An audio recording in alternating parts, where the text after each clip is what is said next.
அப்ப இறுதி முடிவு நல்லதாக அமையணும்னா அதுக்கு சில அடிப்படைகள் இருக்கின்றன. ஆரம்பத்தில் ஒரு செய்தியை நாம் புரிந்து கொள்ள வேண்டும். இறைவன் கடைசியில் என்ன நடக்கிறதோ அதைத்தான் கணக்கில் எடுத்துக் கொள்வான். நம்முடைய ஓப்பனிங்லாம் நல்லா இருக்கலாம், பிரச்சனை இல்லை.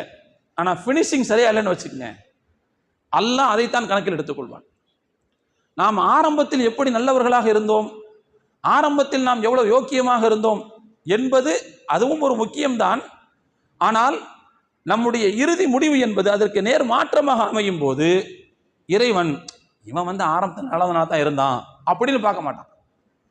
இறைவன் கணக்கில் எடுத்துக்கொள்வது என்பது ஒரு மனிதனின் கடைசி செயல்பாடுகளைத்தான். அப்படித்தான் நபி ஸல்லல்லாஹு அலைஹி வஸல்லம் அவர்கள் சொன்னார்கள்.